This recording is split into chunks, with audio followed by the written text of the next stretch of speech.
थे ये, इन्होंने मिलकर इसको बनाया। फिर ये था कि इसको यूट्यूब को बाद में गूगल ने ख़रीद लिया। कब ख़रीदा? तो ये 2005 में गूगल को बनाया गया था, फरवरी में, और नवंबर 2006 में, लगभग 1 साल थोड़ा से ऊपर महीने हुए थे, और गूगल ने इसको ख़रीद लिया। तो ये थे अपने यूट्यूब के बेसिक 5 बातें। और यूट्यूब की अगर अपन रेवेन्यू वगैरह की बात करें तो भाई ये 3150 करोड़ आपके 2023 में इसका रेवेन्यू था यूट्यूब का। और वर्तमान में सीईओ अगर कोई पूछे तो अपन बता सकते हैं, नील मोहन नाम का बंदा है, वो वर्तमान में यूट्यूब का सीईओ है। तो ये थे यूट्यूब के बारे में 5 कॉमन बातें।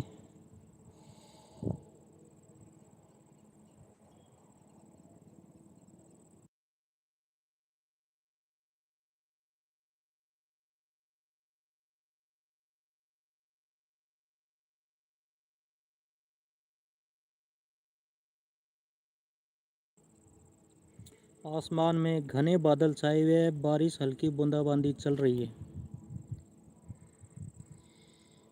तो इससे पहले कि अपन रोज़गार गाने की ओर बढ़ें, रोज़गार गाने को गुनगुनाएं, आइए देख लेते हैं सोयाबीन के बारे में। अभी खरीफ की फसल यहाँ पर सोयाबीन मुख्य फसल है, तो उसके बारे में कुछ सामान्य बातें कर लेते हैं। तो सबसे पहले तो सोयाबीन का वैज्ञानिक नाम हम सब जानते हैं, ग्लाइसिन मैक्स इसका नाम है। सोयाबीन की फैमिली अगर कोई पूछे, परिवार, तो हम बता सकते हैं लेग्यूमिनेसी परिवार से सोयाबीन आती है।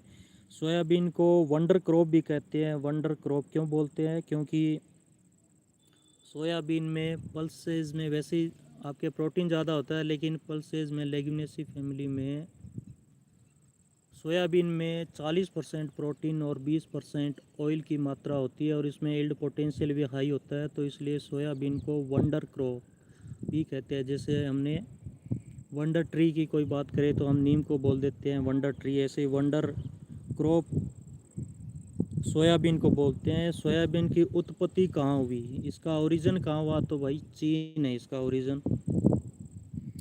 फिर सोयाबीन के मामले में उत्पादन में नंबर 1 कौन है? तो संसार में नंबर 1 ब्राज़ील चल रहा है। भारत में अगर सोयाबीन उत्पादन में नंबर 1 की बात करें तो मध्य प्रदेश है। एमएसपी 2024-25 मिनिमम सपोर्ट प्राइस, न्यूनतम समर्थन मूल्य सोयाबीन की बात करें तो गवर्नमेंट ने पिछले साल की बजाय 292 रुपये बढ़ाकर 4892 रुपये कर दिया था 2024-25 के लिए। अभी 20 जून को ही घोषणा हुई थी, हमने बात भी की थी।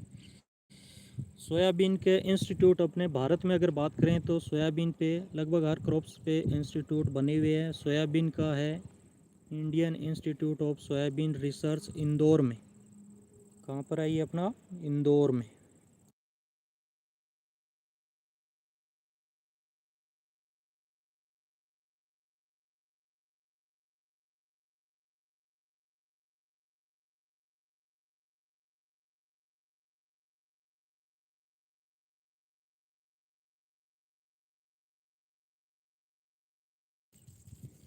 की बूंदाबांदी स्टार्ट हो रही है, साथ में अपने फव्वारे स्प्रिंकलर इरिगेशन भी चल रहा है।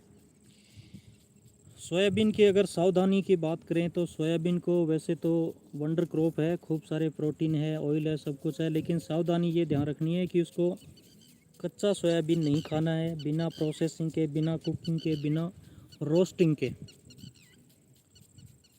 उसको नहीं खाना है। क्यों नहीं खाना है? क्योंकि इनमें आपके प्रोटीएज इनहिबिटर होते हैं, ट्रिप्सिन इनहिबिटर, जो एंजाइम्स के इनहिबिटर होते हैं। तो उसमें अगर अपन कच्चा खाएंगे तो ये आपके पाचन को, डाइजेस्टिव सिस्टम को प्रभावित करेगा, और उसमें अपने डायरिया वगैरह की शिकायत हो सकती है। और भी जब आप इसको सर्च करेंगे तो कई सारे कंट्रोवर्शियल चीज़ें हैं जिसको हम बाद में बात करेंगे, क्या सोयाबीन खाना चाहिए, नहीं खाना चाहिए, पर काफ़ी सारी डिबेट की बातें हैं जो हम डिस्कस करेंगे आने वाली दिनों में। सोयाबीन में जब बात कर रहे हैं तो जीएम सोयाबीन, वर्ल्ड में अगर सोयाबीन में ज़्यादातर सोयाबीन है वो जेनेटिकली मॉडिफाइड सोयाबीन है, वो ग्रो की जाती है।